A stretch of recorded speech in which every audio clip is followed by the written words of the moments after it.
Hello everybody and welcome back to another video. Today we're going to be checking out the airplane crash conspiracy by Wendigoon.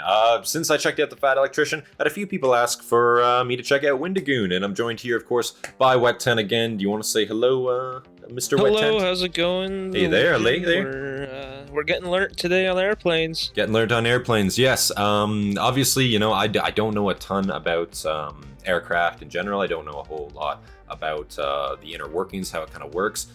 Tent here, he does have a little bit of knowledge on airplanes. I should say a lot more than me, for sure. You wanna tell us what you know a little bit about sure. where you come from? I mean, I'm not a licensed pilot at the moment. I'm not a licensed pilot. I don't have the money. I'm getting there. However, I spent about 5 years of my life, or the last 5 years, working for a business that commercially operated aircraft. And not the commercial type of aircraft that we're talking about today. These are like not jet airliners that I'm referring to. Right, but smaller prop planes. Yeah, just a massive nerding over flight simulators and just airplanes in general. So I mean, I'm not an aircraft engineer, I'm not an aerodynamics engineer, I'm none of those things. I just really love airplanes. Right. And I think this will be a cool video to go over. Right. And you are trying to get your pilot's license, obviously, too. Right? I am That's actively pursuing that. Yes. Yeah. It's just quite expensive for what I want to do.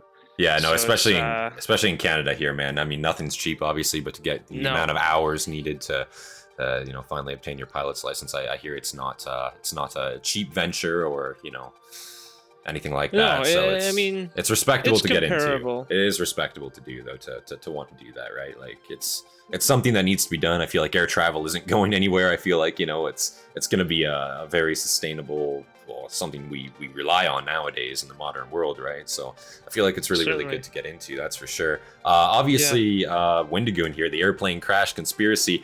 I've noticed quite a few birds falling out of the sky lately, man. I don't know about you. Yeah, no, it's too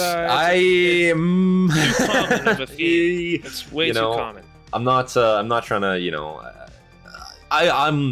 I'm not gonna sit here and say that I'm conspiracy minded, but I do tend to be conspiracy minded, unironically a little bit. Now that's to say, in terms of the airplane crash conspiracy, I know kind of it a little bit. At least kind of the thoughts out there. I don't know if there's any credence to that. I don't know if I buy into that. We're obviously going to see what Wendigoon has to say here. So of course, if you guys enjoy, make sure you leave a like, subscribe for more content from me, and of course leave your recommendations down in the comments below. Big thank you to all of our members, all of our Hastati, our Principe, Dagenhart, and Hobbit, and of course our Prefect Fear. I appreciate you guys. You guys inspire me to make more content for you guys every single day, of course. And yeah, I think we're ready to go here. WetTent, you got anything else to say?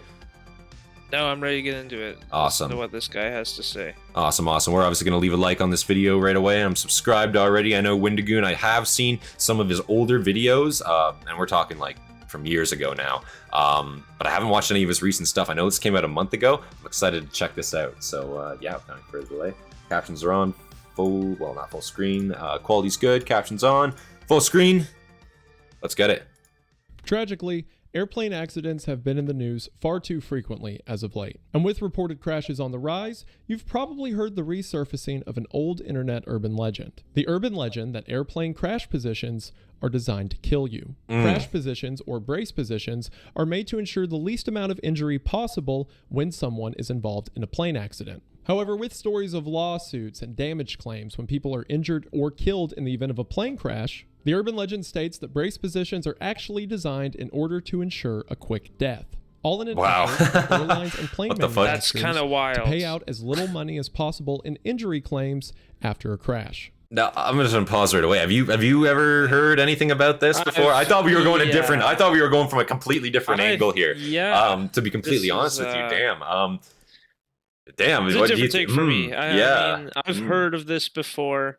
I've been on a few commercial flights. Most of my flying experience has been in small single-engine aircraft that land and take off from water and water only. So if you get into a serious crash in one of those types of airplanes, I don't think a brace is going to help.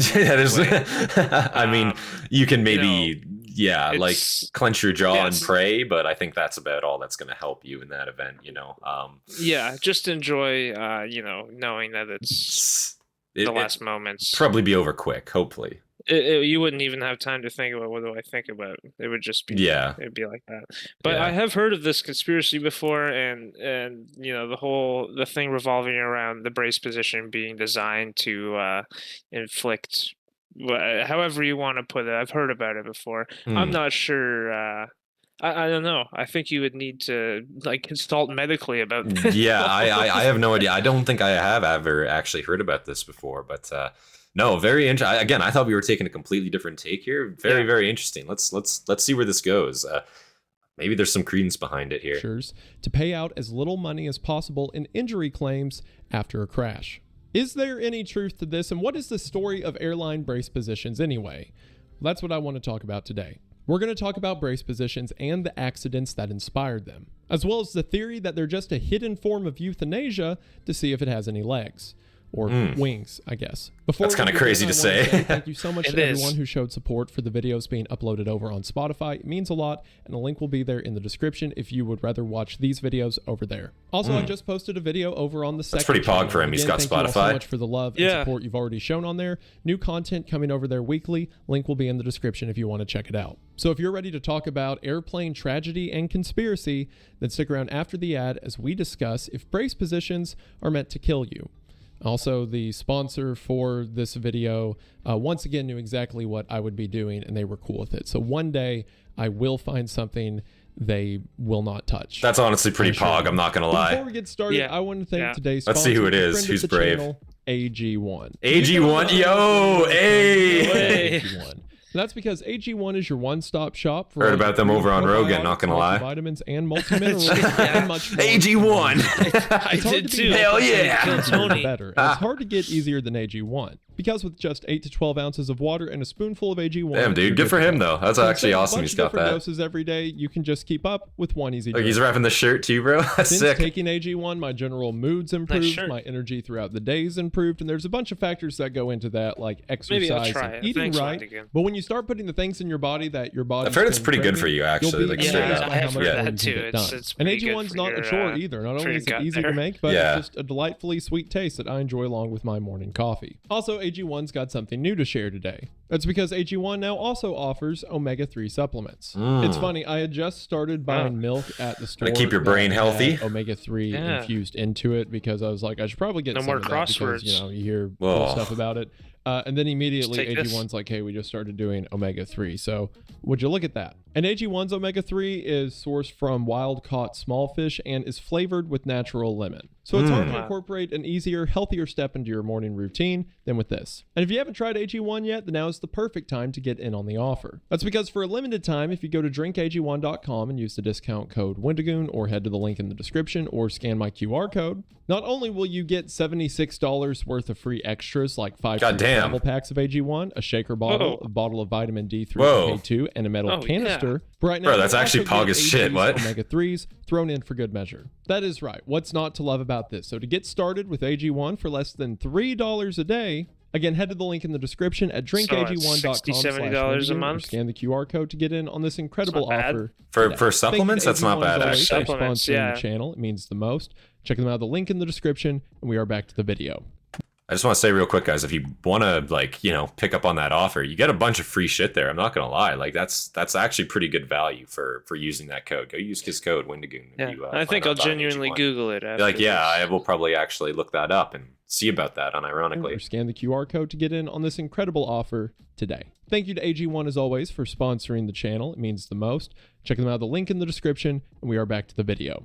We are going to go ahead and get into it, but as always, thank you for watching. The idea of bracing for impact is a normal human reaction. If you are about to fall or about to be hit, people will naturally tense up in order to avoid the brunt of the damage. So while part of it may come natural, there wasn't a movement to standardize brace positions in commercial aviation until the 1950s. It wasn't until the 1950s when organizations like the FAA began to analyze crash reports and injuries to see the difference between what works and what doesn't. Since airplanes have a limited amount of space and weight, most of the implementations to keep people safe fall back on the passenger. So in the early 1960s, practices began to be implemented to keep people as safe as possible in the event of a plane crash. Early tests showed that in survivable accidents, the majority of injuries come from people either being thrown into the wall or the seat back in front of them. So in the early 1960s, airplane brace positions began to be implemented in order to prevent this. However, they were far different than what they are today. Now that I'm over here in my little demonstration corner, when airlines first began regulating brace positions, the idea was to reinforce what the seatbelt was already doing. So initial brace positions told passengers to set against the back of their chair like this, and then use their arms to cross over their chest and try to grab on to the seat back behind them. At the same time, your feet are to be kept firmly on the ground in order to move as little as possible. And in a perfect world, this strategy makes sense. Theoretically, if someone could keep themselves from moving in the event of a crash, well, that would be the least likely way to get injured. However, that is easier. I want to say, I feel like I can already see a problem with that position, right? Like right away. Yeah. I don't know if do you want to take it away? Well, if you're really gripping on, like, I don't know how well you would be able to hold on to the seat behind you in the event of like a very hard impact. Yeah, when you're talking multiple G's, there's no way just with a finger brace position on a chair like that you're going to be able to. I can also see yourself, like the merit in saying that like the current idea, which is to condense your torso into your knees and tuck your head in. If you're going to slam from that position, if you're going to be rocketed forward into a hard stationary surface in front of you, that's really gonna affect the way your body you're impact. Gonna snap your neck, I think, right away, right? Like instantaneously. I mean, you thought as like on the surface level, that's where my mind goes, is your neck is just gonna take all of that. Yeah, it's hard because like I feel like the second like you make contact with the ground, anything like that, you're being lurched forward, you're not holding on to that. Next thing you know, your face is going into your fucking seat, or you're just straight up like KOing yourself on your own knees, right? Because your legs are not going to stay firmly planted. As much as they tell you that's going to happen, that's not going to happen. Your legs are going to fucking be bouncing up and shit, right? I could definitely see a problem with this. Why they got rid of it. To be kept firmly on the ground in order to move. It's hard to say. I'm sure we'll get into the modern and in a perfect positioning world, too. This strategy makes sense. Theoretically, if someone could keep themselves from moving in the event of a crash, well, that would be the least likely way to get injured. However, that is easier said than done in a 200-mile-per-hour plane crash. Yeah. This seemed fine until more information regarding airplane crashes began to be made known. For one, while yes, hypothetically, if you could hold the weight of your body against the seat and not move at all, that would be really cool. But as mentioned, no matter how hard you hold on, you're going to get thrown forward regardless. This just adds an extra step to where your shoulder gets ripped out of socket before you are. Airplane seats are designed in order to mitigate as much of the force of an impact as possible, and they do a pretty good job at it. But regardless, some force will still be transmitted to the passenger. So people began to change their thought process to see how can we keep that force being transferred to the passenger as minimal as possible. That's an interesting picture there, like an airbag on the front of the seat. Have you ever heard or seen anything with a design like that? Do you think there's any merit behind any sort of design like that by chance?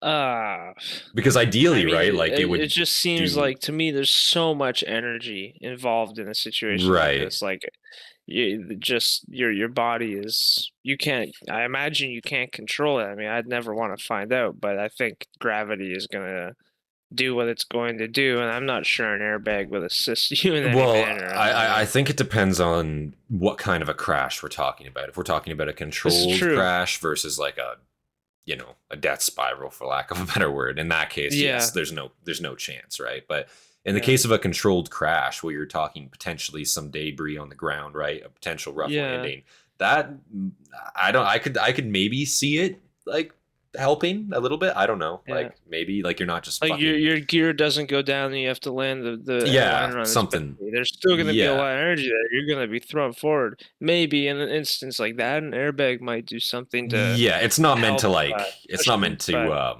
save an unsavable situation, but just merely to mitigate. Like as an extra precautionary stuff. I don't know.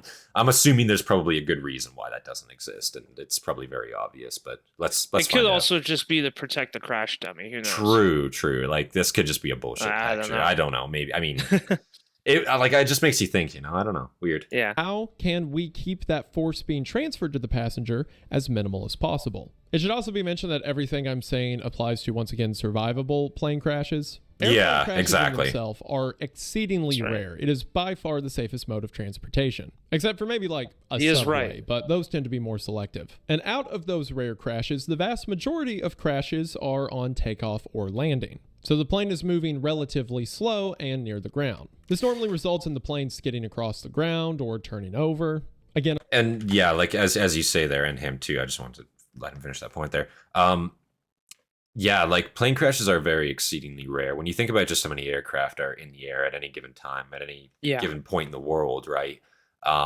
You do obviously hear about them, but that's only because of how bad they typically are when they happen, right? Like that's and also the reach of social media factors into that too, I think. Right.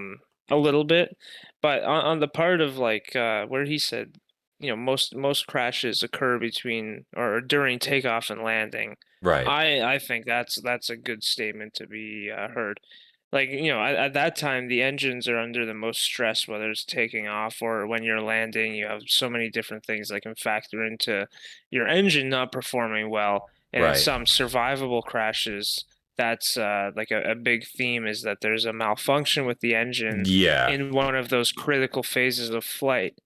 And taking off, that could be horrible. So that's definitely true, and it does happen a lot. If any faults are going to be found, like it's going to be at the time when the systems are under stress. The most stress. Yeah, exactly. Like it's like a car, right? Like once you're up to cruising speed, like you're good to go, right? But I mean, crashes still happen mid-flight, right? Like, well, that's true. Whether it be an autopilot malfunctioning or maybe an engine just dies at cruising altitude 2 hours into your flight, that does occur. Yeah. Yeah, but most of them are during those beginning or final phases of flight. Mm-hmm. Yeah. And near the ground. It's a good point. It's a good point to keep mind of. Skidding across the ground or turning over. Again, a relatively survivable instance. If you're in a scenario which is super rare out of the already super rare plane crashes, but if you're in a scenario where the plane's at like cruising altitude and just dropped straight to the ground, or the plane is flying full speed into something, then, just get in whatever position you feel comfortable with. Pretty much. Yeah, pretty much. Let it happen. That would provide the best data as what works and what doesn't in a plane crash was plane crashes. Likely the most influential plane crash that has ever happened when it comes to determining passenger safety was the Kegworth air disaster. On January 8th, 1989, the British Midland Airways Flight 92 was making a flight from the London Heathrow Airport to the Belfast International Airport. The plane itself was new for the time, a Boeing 737-400. Shortly after takeoff, a fan blade broke in the left engine of the aircraft. Initially, the damage wasn't that severe, but it did cause smoke to begin to fill the cabin of the aircraft. Now, modern airplanes are made to run just fine on one engine if the need requires. So all the pilots had to do was shut down the left engine and use the right one until they land. However, on older models of 737s, which the pilots were familiar with, air would be drawn from the right side of the aircraft into the main cabin. So typically, if the cabin was filling up with smoke, that meant something was going wrong on the right side of the plane. Not knowing that on the new 737-400, it drawed air from both sides of the plane. That's shitty. So the pilot shut down the right engine, and coincidentally, at the same time, smoke began to dissipate. So they thought they had solved the problem, when in reality, they had turned off the only still fully operational engine. So that's just like that's just an instance of mistraining, I guess, in a sense. I think the investigators may call that pilot error. Yeah, which is a term that's used, when investigations are conducted into aircraft crashes. Yeah, it's not a proper training. Like I would fault that more on the airline for not familiarizing their pilots with the proper aircraft, right? And maybe a difference some like that isn't small either. Can be put onto the pilots for knowing that this is a new plane and we don't have all the current information. Right. I don't know how true that would be, right? Like maybe I really don't know. Yeah, no, but I imagine like as a pilot, you would want to know everything about this type of aircraft. Well, especially something of that size too. This isn't a small aircraft. Like if something goes wrong, you need to know how to react and deal with that problem effectively, right? Yeah. In an instance like this, it's like, you know, where you're turning off your only functional engine, right? Like you can kind of see where this is going to go right away, right? Goddamn. Yeah. And this was during takeoff, was it? Or landing, far as in that time frame, yeah. Okay. But they had solved the problem when in reality they had turned off the only still fully operational engine. Because of the issue, the plane was diverted to the East Midlands airport. But as they got low and tried to increase thrust on the defunct engine they thought was the only working one, it caused the broken fan blade to be pulled further into the engine and completely disable it. At this point, they were moving too slow and were too close to the ground to start up the right engine, and the plane crashed. It hit the ground and skipped over a road, stopping just short of the runway. Fuck. In this tragic accident, 47 people died and 74 were seriously injured. In the wake of this tragedy, the UK Civil Aviation Authority began to analyze the results. Based on an investigation of the crash as well. Makes you think that they are just aluminum. 10 seconds like, before right? they Like, made impact, the pilot realized they were going to crash and announced throughout the cabin to brace for impact. Because of this, authorities were able to put together an analysis of what worked and what didn't. The data from this crash was actually so influential that in November of 2016, the International Board for Research into Aircraft Crash Events, or IBRACE,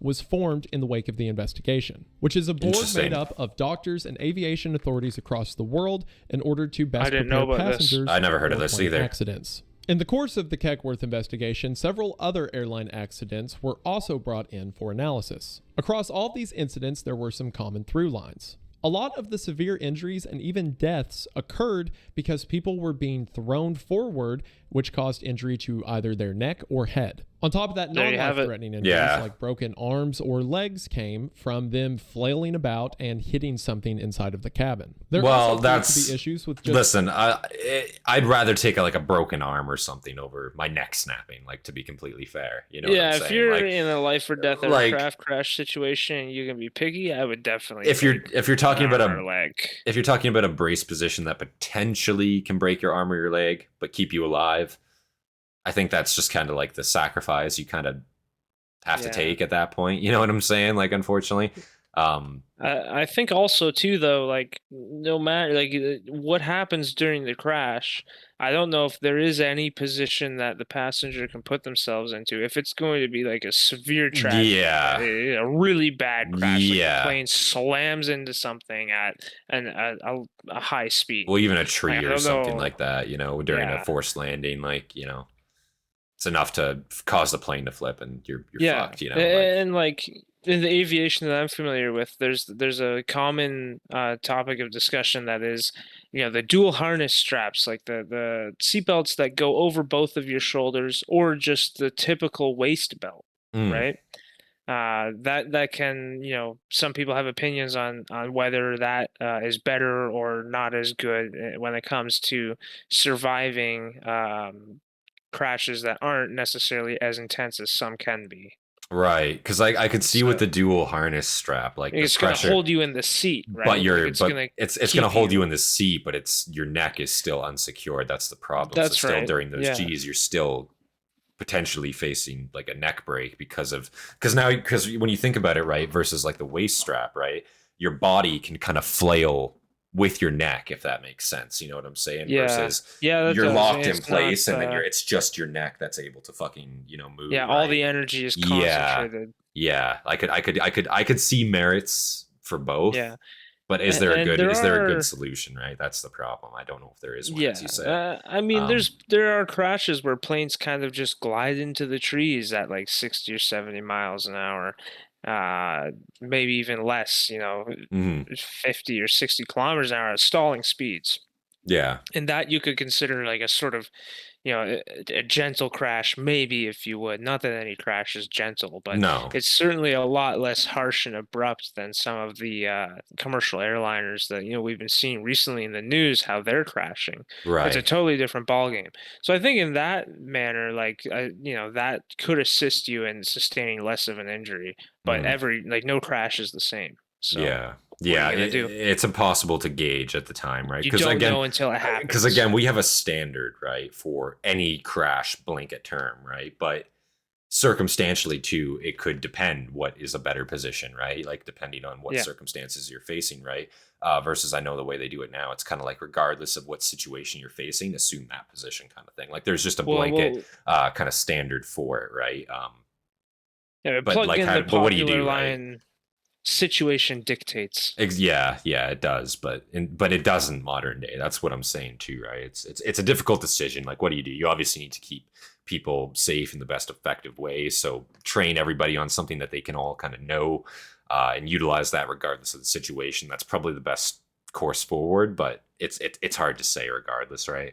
Them flailing about and hitting something inside of the cabin. There also proved to be issues with just keeping your head upright in the first place. Not only does that increase your risk of being hit by something like falling baggage from overhead compartments, but it led to some more terrifying injuries as well. In 1983, a fire began around the lavatory area of Air Canada Flight 797. Oh, do you know this one? The plane was in midair and the plane had to make an emergency landing. However, because I've not heard of this one. Inside of the pressurized cabin, when the plane landed and the doors of the fuselage were thrown open, it caused a wave of oxygen to flashover. Yeah, flashover. I was gonna say, bro, fuck, that's brutal. That's brutal. Oh gosh. So I imagine there's not much left of this plane immediately. Again, it's like that shit. It'll melt. You know what I mean? Like the fucking. Of the fuselage were thrown open. I hope there's pictures of this, as grim as that is to say. Flush into the plane itself and cause something known as a flashover. Yeah. Essentially, when this new fuel source flooded into the plane, everything above the seats caught fire. This led to a lot of people being horrifically burned on their face, and the following smoke led to panic, and several people were unable to exit the aircraft. And tragically, in this event where the plane had to have an emergency landing, they landed safely without impact. Regardless, 23 people died. Instances like this and other airplane accidents led to aviation authorities. It's so like dynamic. Anything could happen. Dynamic. Anything could fucking like they landed safely. Landing gear was fine. It's just the stupid mistake of, and like that's the thing, right? Like I doubt they waited till fire crews were on the ground before they just threw open the doors there, right? If they it was probably like if they had waited, we're in an emergency situation, just get people out of here, just get them out, open the door. The second you open that door, you're giving fire oxygen. Fire needs oxygen to grow and to expand in size. I feel like if in this case, if they had been, I think, more calm, waited right until fire crews were on the ground to assess the situation, I feel like this could have gone a lot more smoother, even though potentially smoke is filling the cabin. I feel like that would have been a better outcome. But again, it's so dynamic. What do you do, right? Situation dictates. People are stressed out. It's an aircraft incident, right? So already people are stressed out. Like, what do you do? You know? For sure.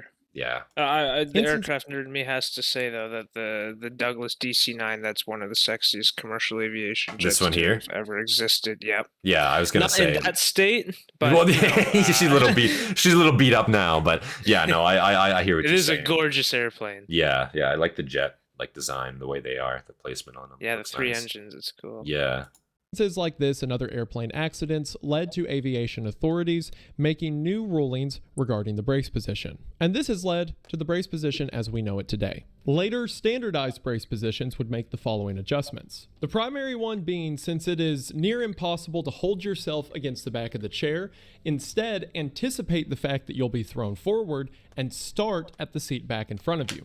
For most United States airlines, the standard practice is to place one hand on the seat back and the other hand overlapped with it, with your forehead cradled between your arms. In this sense, your arms effectively work as an airbag, making sure that any of the energy that's transferred in the crash goes to your forearms rather than your head. And while you might have a bad time if you break your arms in a plane crash, that is better than shattering your skull. Yeah. Among various UK airlines, rather than placing your hands in front of you, instead you place your forehead flat on the seat back and overlock your hands along the back of your neck. This that is makes done for sense. One, to protect That's your smart. brain stem, but also to protect yourself from any debris that could be flying around. Yeah. Think about it. Well, something I will say down from the yeah. What's up? Is that it's interesting that that North America and the UK have different standards.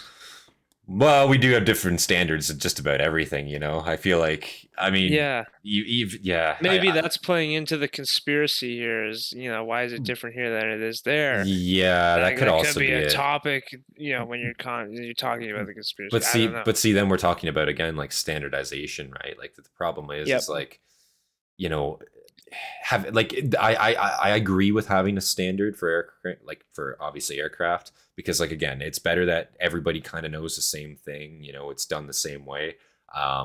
You know, just kind of what to expect, especially for crews handling any potential situations. Everyone's kind of in the same state, let's have you, right? Yeah. So I feel like it is important, but again, like there's just you know, there's too much variation, there's too much to account for. I feel like the incidents that these countries have seen as well probably dictates a lot how they deal with them, right? Like depending on the crashes that happen in the UK versus the crashes that happen in America, what did they take? What did they learn? How did it result differently, right? You know? Yeah, what did they implement? But again, that all comes down to circumstance of those crashes too, specifically. So they're just learning with what they have to work with, right? So I don't think there's a right way. That's the thing, right? But this brace position, I will say, does make a lot of sense to me. You know, head flat against the seat, protect the back of your head, right, from debris potentially. Hold it in place as much as possible. Like, I feel like that's smart. I feel like that's probably one of the better ones we've seen so far, honestly. Protect yourself from any debris that could be flying around. Think about it. If any baggages come down from the overhead compartments, if a plane goes from 200 miles an hour to 0 miles an hour, those bags become missiles. Yeah. Not to mention things like shattered glass that could be flying through the cabin if the fuselage is damaged. Now, some have argued that putting your head directly against the seat in front of you with no cushion from your arms can increase the possibility of a head injury, which is why in the US it's still the overlap, and in UK and other regions it's along the back of your head. Also, it is important in either position to overlap your hands instead of interlocking them. Yeah, you're going to break your fingers, dude. Of a crash, you're probably going to break your fingers. Yeah. One of the main injuries that is seen in a plane crash is injuries to the limbs, because people's arms and legs tend to fly out at the moment of impact. So while these two maneuvers take care of your hands, different regulatory bodies also have different ideas when it comes to your legs. By United States doctrine, most airlines still advise you to keep your feet firmly planted to keep a more stable point for your torso and head. Whereas in areas like the UK, protocol is to tuck your legs as tightly as you can to the seat you're sitting on. This is to prevent a common injury in plane crashes when your legs fly forward and hit the bar of the seat in front of you. Which in a lot of cases, as you can imagine, breaks your shin. Whereas if your legs are tucked against your own chair, they are less likely to fly out and hit something. However, once again, it's a trade-off, because if your legs are tucked in against your chair, that is a less stable point for your upper body than to have them firmly planted. But similar to the hand thing, both doctrines have their own arguments either way. Of course, in both of these strategies, you are firmly wrapped against the seatbelt across your lap. This helps with jackknifing and submarining. Jackknifing is when you're setting away from the seatbelt and are thrown into it, which can cause abdominal injuries. And submarining is when you're so far back and leaned backwards that at the slip moment through of your impact, seat. you slide under the seatbelt. Neither of which is a good idea. Also, in both of these strategies, your head is ducked below the line of seats. As mentioned, that helps with flying debris, but in cases like the Canadian air flight mentioned earlier, it prevents injury from things like a flashover. Now, of course, everything I mentioned so far... See, I feel like a flashover is a very, very preventable thing, though. Like, that's... You know, like, again, I just feel like it is and it isn't. If you know what can occur, right? Because it's just oxygen, right? You just need to stifle a plane. Like, it's the simplest kind of like problem in you can have. In the heat of the moment. Yeah. Is one thing. It's stress, I mean, right? That's the problem. You would have to depressurize the cabin in an emergency situation. Like, people are panicking, I understand. But again, it's the case of like, it's a preventable thing, because again, it's a simplistic issue at its root, you know what I'm saying? And the solution to deal with it is also simple. It's just, is it simple in the context of a plane, right? Of the fire is in a plane, right? You know what I'm saying? Obviously in a building, right? Like, you kind of know, like, okay, if we fucking break a window, it's gonna fucking explode like the hallway kind of thing. Like, you know what I'm saying? It's a little bit easier to account for, I suppose. And, you know, obviously fire crews have training to deal with this exact type of thing in buildings. But on a plane, it's different. Again, like, you know, air stewards and stewardesses, they're not trained fire professionals. You know what I'm saying? Yeah, like for a firefighter, it can be a very controlled environment. Like, yes, you do that day in and day out. Yeah, but for the crew on an aircraft, you don't know. That right? doesn't, you know. Yeah. How many crew members have been involved in these big crashes more than once? Right. Exactly. Well, how many have been involved in any? Right. Yeah. Yeah. Yeah. As much as you can do all the training for it, unlike a firefighter, there's no application. Yeah, well, because you can only train, but like you can't put that into actual practice typically, right? Until an emergency occurs, and when it occurs, of course, there's the remember your training, but that only takes you so far. The heat of the moment, right? Like it's you go into the black, right? Adrenaline is going, and you're just your brain is 2 steps ahead of your body. Yeah, literally, like you're acting before you're thinking, kind of thing, in a sense, right? It's difficult. It's very difficult. Earlier, it prevents injury from things like a flashover. Now, of course, everything I mentioned so far is assuming there is a seat back in front of you to hold on to. If you cannot get to the seat back in front of you, so in other words, if you're sitting in an emergency exit row, on the front row of a plane, or just too short to reach the seat, then it's advised to adopt something called the pike position.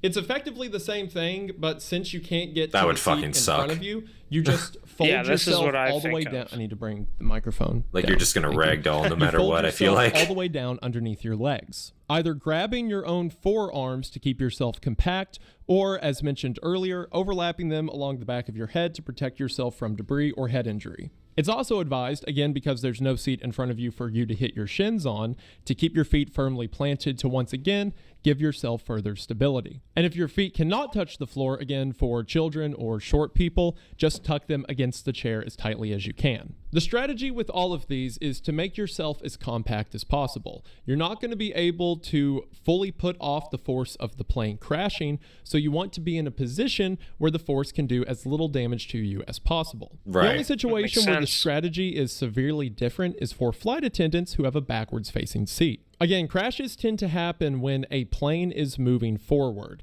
So that's all of great those to know.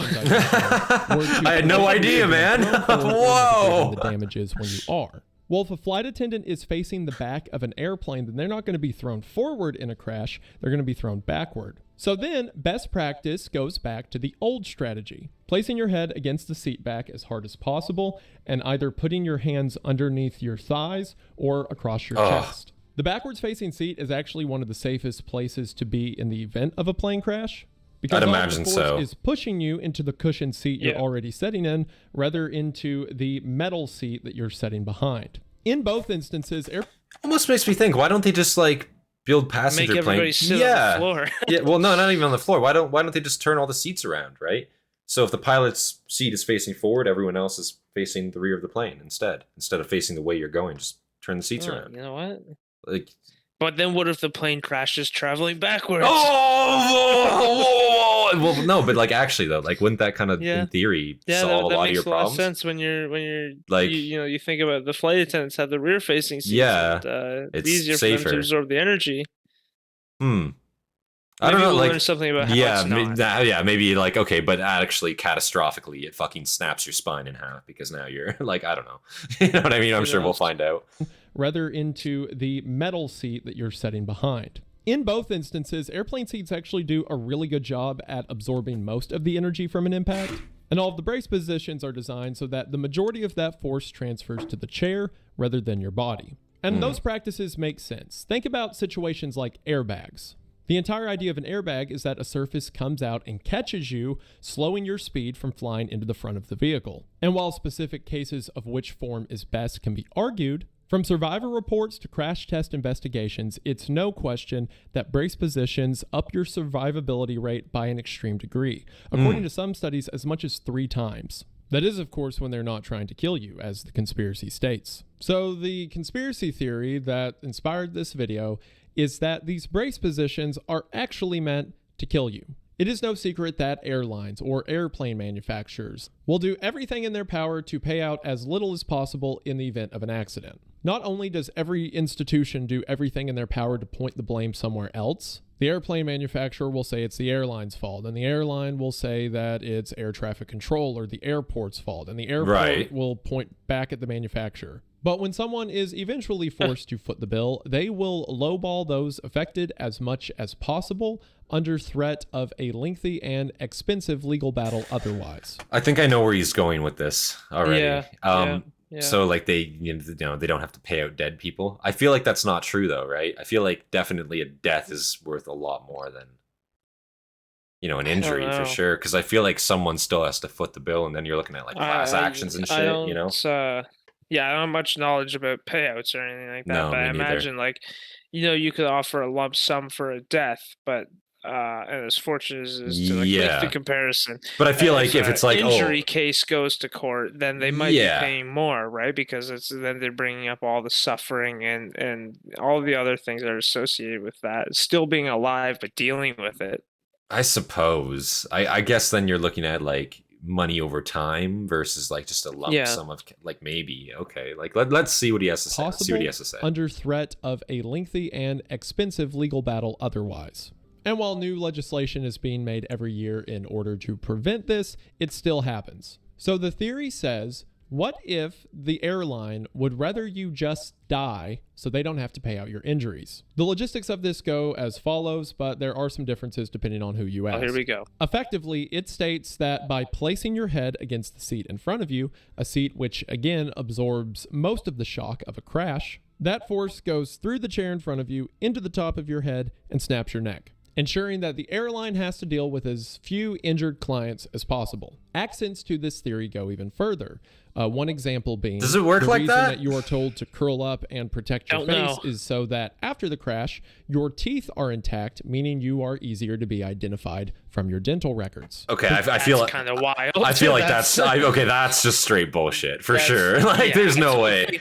I don't think protecting your head. I feel like that's a pretty fucking common like theme, regardless of what you're doing or the accident you find yourself in. I feel like while yes, dental records are a very good way to identify people, I feel like it's just fucking common. Protect your skull, like, you know what I'm saying? Yeah. Like tuck and roll kind of thing. I don't think anyone like sat down at the round table and said, how can we keep these people's teeth in their mouth fucking fingers like together, that, fucking ear to ear grin, like what the fuck? I don't think that one was far out, man. No, that was not cooked up, I don't think. Your I think teeth that are intact, meaning you are easier to be identified from your dental records. Positions like the pike position for those on the front row of the plane are made so that their head is in a perfect missile position to fly, I guess, through the seatbelt into the wall in front of them, instantly shattering their skull. Another Jesus. component is that the oxygen Oh my God. down from the above head compartment actually deprives you of oxygen,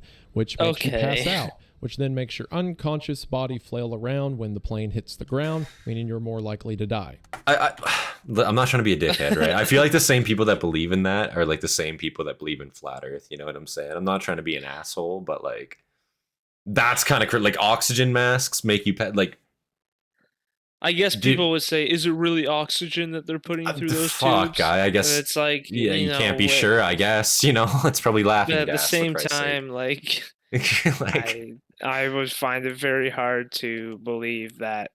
Like I'm just trying to think something else other than oxygen is coming into that mask. It was something else, right? You have to think of how many people are involved in that kind of a cover up. That's the thing. Like how many technicians, like regular ass people that have to inspect that plane, and they're like, oh, it's kind of weird that the CO2 goes straight to the oxygen mask. Like, you know what I'm saying? Like, isn't that a little sus? Like, I feel like that would be like a whistleblow, like immediately, would it not? Yeah, like, and I think they added those oxygen masks to begin with, due to like fires occurring, smoke filling the cabin. Here's clean air. Well, I think it's for a sudden loss of altitude, is it not? So like basically when that too, the pressure change, right? Because if the cabin is unpressurized, there's less air at altitude, right? So it deploys oxygen masks. Yeah, like if the cabin were to suddenly and rapidly depressurize, you would have to have oxygen, or else. Well, the air is happens when your brain doesn't get oxygen. Yeah.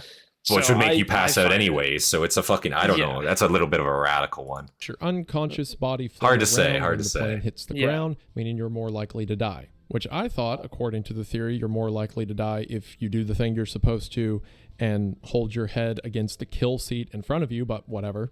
Or even that the life jackets that are issued in the event of a water landing is so that your body can float up to the surface in order to be identified. Again, I would argue that life jackets also have the habit of life. And I was going to say, like, so what are these people advocating for? Don't wear a fucking life jacket and just jump into the ocean? Like, what do you...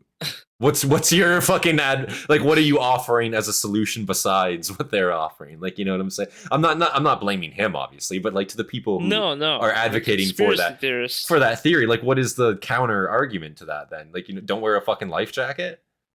Yeah. Like in an event of a water landing, like straight up, like what is like what are we talking about here? We're not shitting on conspiracy theorists. No, I love it. Don't get me wrong. Maybe some validity to a conspiracy. Don't get me wrong. I love a good conspiracy theory. A good conspiracy theory. This just seems like it's like what?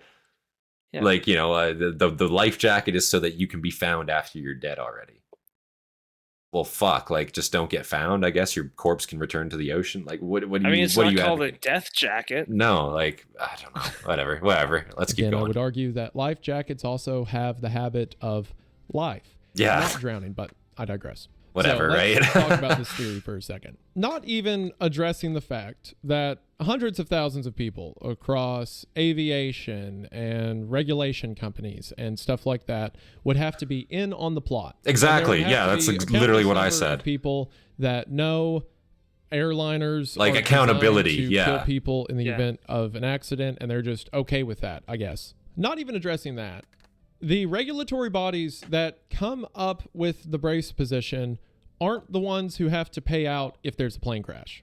Brace positions are designed by like the FAA and iBrace. While you could argue it's suspicious if Boeing or American Airlines were the people coming up with these positions, and I can agree with that somewhat. If American Airlines told me on a perfectly normal plane to sit still and everything was going to be okay, I would probably assume they were going to shoot me. But it's true. Not them who is oh my God. With the crash positions. It is the people who regulate and make legislation around them to ensure customers are safe and that they pay their dues when customers aren't. But sure, you could argue FAA and airlines and all that are in cahoots and have this massive conspiracy worked out between them. Sure. Yeah. So basically, it's the case of like the Boeing has nothing to do with like what a brace position does. They're not doctors. They have nothing to do with like the process of how they come up with that.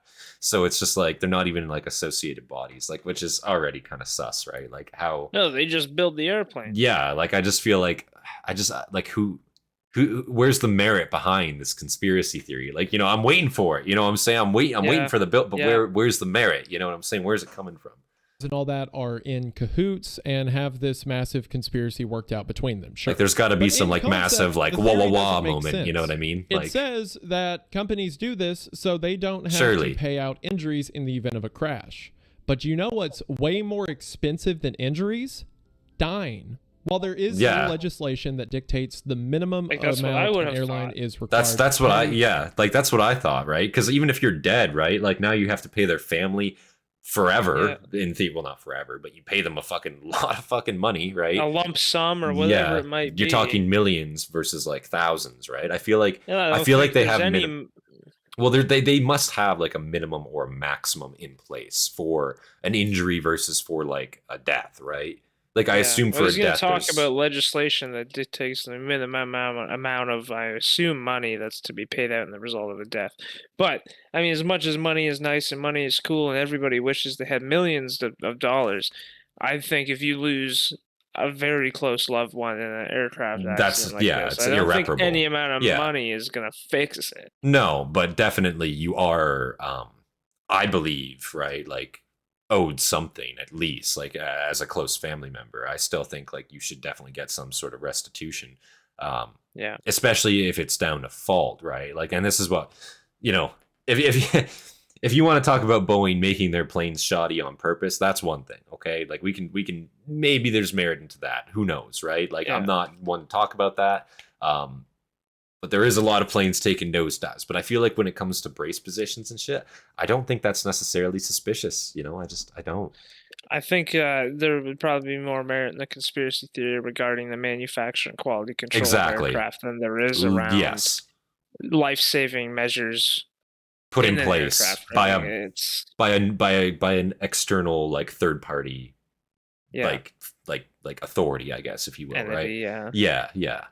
This new legislation that dictates the minimum amount an airline is required to pay in the event of serious bodily injury is around $140,000 US. And there's new legislation on the way that brings that number up to more like $300,000. Companies that have to pay out in an accident will argue the legitimacy of these events and try to get the number down as low as 10 or 20,000. That's kind of crazy. When someone dies, the payout is normally in the millions. According to Keystone Law, in the United States, the average payment when someone dies in an airplane crash is $5.2 million. Right, now, that's what I thought. Is way ahead of other countries because like I assume there had to be like a minimum for a death versus like an injury, right? Because with an injury, right? Because again, that's the thing. They'll take you to court and they'll argue with you. But if you're fucking dead, like you're dead, like you're dead. You know what I mean? He's fucking dead. Like give him the money. You know what I'm saying? Versus like, oh, you broke your arm. Maybe you broke a finger. You know what I'm saying? Oh, you don't deserve $100,000 for a broken wrist. Maybe you get 20,000. They'll take you to court and argue with you about that, right? That's kind of what I had in mind. You know what I'm saying? And it looks like that's kind of the reality of it here. Maybe I'm wrong. Like if I interpreted that wrong, I would imagine that like if they're paying out $5 million for a death, right, and 200 or 300 people die in a tragic airplane accident, I don't think anybody would say they're doing this on purpose so that they have to pay. That's a lot of $1 billion. Fucking money. Yeah, like that doesn't make any sense. Like I just feel like there's no merit to a conspiracy theory like this. Like in terms of a brace position, I don't see it. You know what I mean? Well, there's another 8 minutes, so maybe some bombshell is going to be dropped here. Maybe. 2 million. Now, the United States is way ahead of other countries because the U.S. doesn't have a limit on like bereavement lawsuits. Whereas countries like England and Wales cap it around 15,000 pounds. In the U.S., if someone you know dies because of malfeasance on an airline or airplane manufacturer's part, you can pretty much argue for whatever you want to be paid. Now, it is true that there are some injury lawsuits in airplane crashes that far exceed this number, with some people who have permanent injuries that don't allow them to go back to work or they have to be in rehab for several years. Those lawsuits can be $8-10 million. But those are exceedingly rare. Typically, people have injuries that they can walk away from or recover after some point in time, or they die. On average, by far, companies pay out way more for death than they do injuries. Death can also go way higher than the 5 million number. In cases where like CEOs or something like that are killed, the number will be 20, 30 million. Yeah. That's because a lot of the time in these cases, the damages that are given to families they're worth more based off of potential income that person could have made throughout the rest of their life. Yeah. Try to think about that for more than 10 seconds without being... It's fucked up, but that does make sense at the end of the day, right? Like if you're a doctor and you have like you're a brain surgeon, you're making $200,000 a year versus somebody that, you know, respectfully like works a part-time job or something like that. You know, your earning potential is much higher. Your place in society, not to be a dickhead, but it's a little bit higher, right?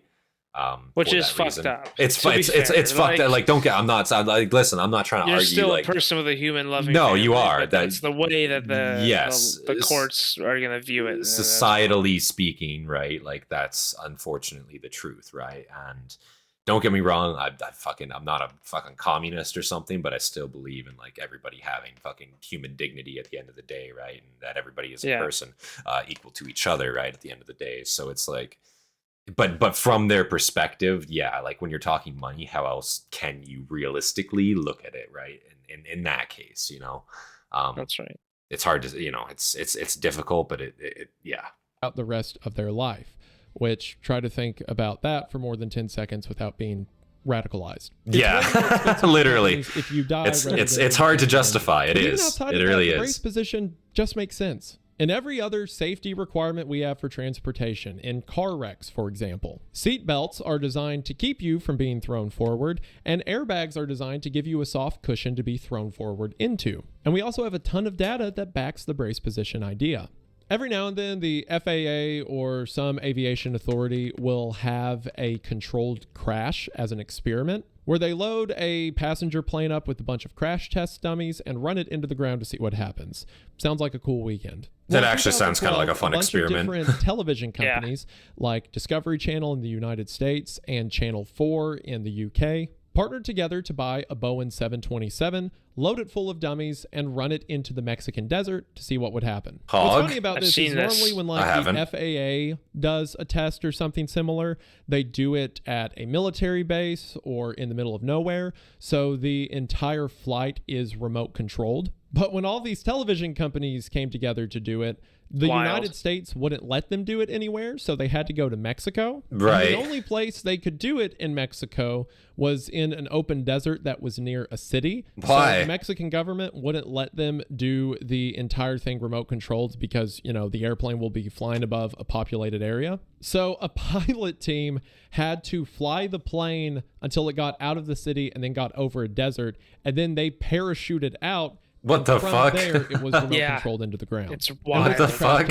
Why? That's so like over the top. Brace positions. They had several of them setting upright.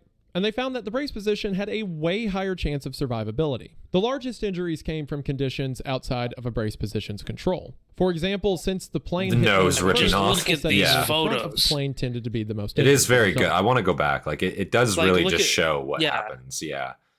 Like if you're in the carnage. If you're in the front of the plane, like you're just fucked, plain and simple. Go like, to the second photo there. I just want to point something out. Of them setting this one, or is it the? And they found that the no, it's the one before that. This one. Yeah, like where is the nose of the out let's just see that again. Got over a desert.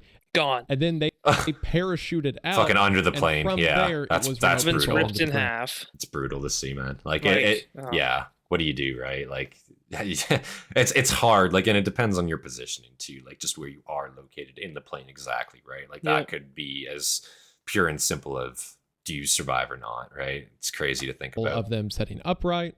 And they found that the brace position had a way higher chance of survivability. The largest injuries came from conditions outside of a brace position's control. For example, since the plane hit nose first, people sitting near the front of the plane tended to be the most injured, but there's not really a position that can help with that. That also doesn't always mean sitting near the front of the plane is the most dangerous. Sometimes planes will crash with the tail hitting first or on the side. Yep. But from areas of similar exposure, the brace position saved a lot of lives. The dummies that had used the brace position were more prone to things like ankle or leg injuries, which is exactly what the brace position is supposed to do. It transfers that energy there rather than your chest or neck. Dummies that did not have the brace position, their legs were perfectly fine, but their necks were snapped. I'll let you pick which one you want to be.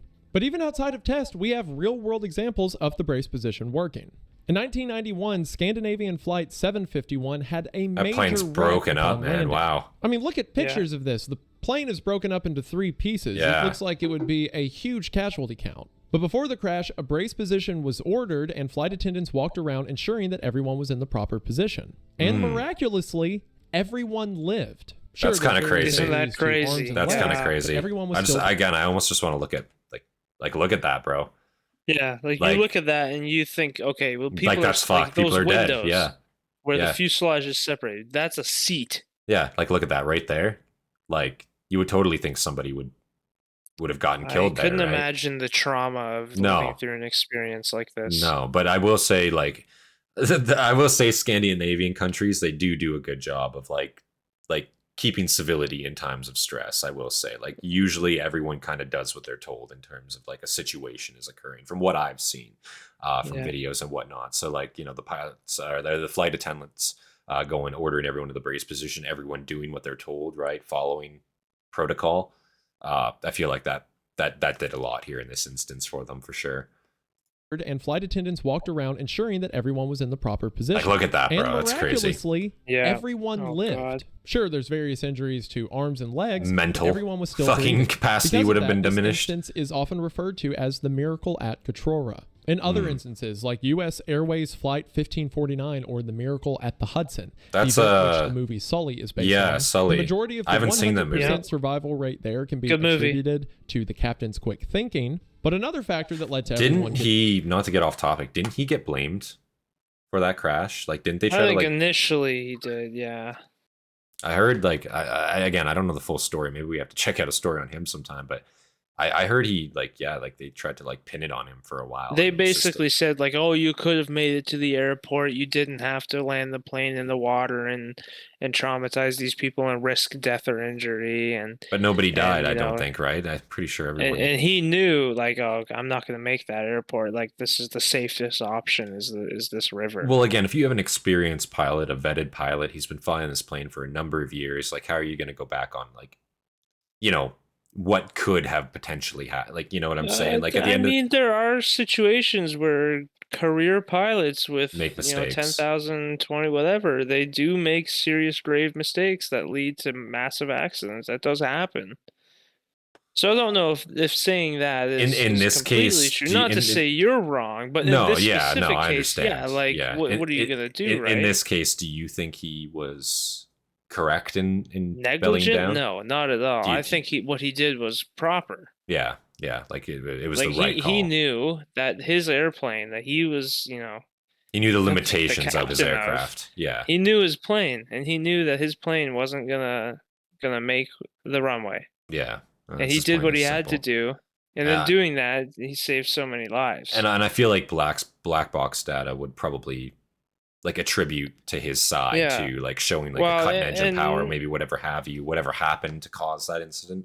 I'm sure. And not to sidetrack, but like during the investigation of this specific crash, they did so many runs in simulators and all of these different things and compiled data and analyzed it. And at the end of the day, it was like there were so many factors that led to like the beginning of the sequence of the crash that even the simulator, like as much as in the simulator they were able to make it to the airport, but the simulator doesn't have the same, it's not the same physics, if you will. Yeah, it's not exact. It's a replica, but it isn't exact. I don't think it's. I mean, no, it's not true to life. Yeah, exactly, right. Like no simulator is. No, like it's very hard. I play a lot of flight simulators, and I'll tell you, like as much as the flight simulator is cool and it's pretty accurate, it's nothing like the real thing. Yeah, you can't account for it. And actually flying it, being there too, right? Feeling what's going on in the plane. You can't account for it. Like I think the flight simulator is more useful for theory. Right, like academic than it is for practical application. Yeah, like true. You're learning about the way the airplane operates and you're learning about the systems, but flying it, like as much as you can fly it in the simulator, doesn't mean you can do the exact same thing in real life. Right, yeah. That's so true, yeah. Well said. Getting off the plane was everyone adopted the brace position. Sure, the plane didn't hit the water hard enough to kill anyone probably, but if someone got their head thrown forward and got knocked out, they probably couldn't have got off the plane in time. And in several survivors' testimonies of plane wrecks that resulted in some fatalities, several survivors have contributed their survival to the brace position. They even tested this on Mythbusters. They had a whole episode where they discussed the myth that the brace position is designed to kill you. I didn't know. Made for TV, you could argue the legitimacy of it. And they busted on this a while ago. The dummies that adopted the brace position received far fewer injuries than those that did not. Also, Carrie Byron was one of my first childhood crushes, so with respect to my wife, of course, I'll believe whatever she tells me. All in all, it is fun to theorize and think about these things in a sort of morbid concept. And I am not arguing the legitimacy or good intentions of companies that are involved in airplane crashes. But again, the brace position isn't even designed by them. And by all data that we have, it seems to work. While things like this are fun to theorize and think about, maybe not the best idea to tell people things that could quite literally get them killed. But of course, if you yourself believe this, that, airplanes are trying to euthanize you like a chicken in the event of a crash, and if you're ever in a plane crash and want to follow through on that belief till the very end, well, that's between you and God. True. Probably some eternity. Holy shit. Regardless of the theory, I think that the history of brace positions is pretty cool. How through these awful events, we were able to put something useful out of it. There was good information gained from all the bad. And I think that's interesting. And if you think that's interesting, that's really cool. And I just want to say thank you for watching. The conspiracy theory kind of gave me an excuse to talk about the history of brace position, something you're probably familiar with, but never really thought about before. And it's interesting how like one bit of information led to another. And yeah, I just thought it was kind of neat. Again, if you want to check out these videos over on Spotify, link will be in the description. And if you want even more of my content for some reason, head on over to Wendigoon, where we will try to maintain weekly uploads moving forward. And thank you guys so much for the support you've already shown on both. New content on the way, and this should do it for now. But before I go, I just want to say thank you for watching. I hope that you enjoyed, and I will see you in the next one. Bye! Also, I really wanted to show this clip from the movie Airplane, but I was trying to, the story in the great beginning, movie, and it seemed a little in poor taste to mention it in the midst of like people dying and stuff. So I'm gonna do that now. All right, now everybody, get in crash position. What the fuck? I love this movie. What the fuck? I've never seen that movie either. That was a great video. That was a great video. Yeah, you did a very, very good job on that. I know we yapped quite a bit during it, but I thought that was fantastic. There's a lot to talk about, you know. There's a lot of ideas, and I think when you're talking about especially the type of subject matter that a video like this is going to talk about, I feel like you need to have like some critical thinking on it yourself, because I feel like that's how like very clearly wrong conspiracy theories come to be about, is because people just don't apply any sort of fucking critical thinking to the issue at hand, right? Like, again, in the case of like, and again, I'm not speaking for people that believe in that type of thing, right? I don't know what their reasons are, right? But in the case of like, I just know what I've seen from this video, the case of like, you know, the life preservers are meant to just make your body float to the surface so they can be seen easier, you know what I'm saying? Like, that's just such a crazy fucking thing. Like, what is your counter argument then to something like that, right? Like, just jump into the water without a fucking life preserver. Like, what are you asking for here? Like, what is your what are you countering that with? You know what I'm saying? In terms of a life-saving procedure, I think that's what's important to take into account here. Again, if you want to talk about like conspiracy theories regarding like the shoddy build quality perhaps of aircraft, I think there's a lot more merit in conspiracy theories such as that, perhaps. But I don't think, in terms of a brace position, I don't think there's anything there. I really think there's no substance when it comes to a conspiracy theory like that, straight up. Maybe that's just my opinion. Maybe I'm just a fucking sheep. Who knows? You know, I could be a sheeple. I mean, maybe. But I don't think so in this case. Let us know. Yeah, let us know. Like, honestly, what you think. Like, again, honestly, I'd be curious what people think about this. Like, where their minds are on it. If you do believe in that, like, why do you, like, why do you subscribe to that belief system, and what would you counter you know, what is currently in place with, you know what I'm saying? Like, and I want to hear like a workable solution, you know what I'm saying? I don't just want to hear like, nah, you're a fucking idiot, nah, and then no more comment, you know what I'm saying? If you're gonna criticize, at least fucking have the balls to criticize properly. That's all I'm saying. Back it up a little bit there. Exactly. Fucking add some pep to your step, you know what I'm saying? But yes. Yeah, do you have anything else to say? If anybody wants to talk about aviation or airplanes, join the Legion Discord. We have a channel all about it, and I'm the only one who's ever typing in there, so you can come and talk with me about airplanes.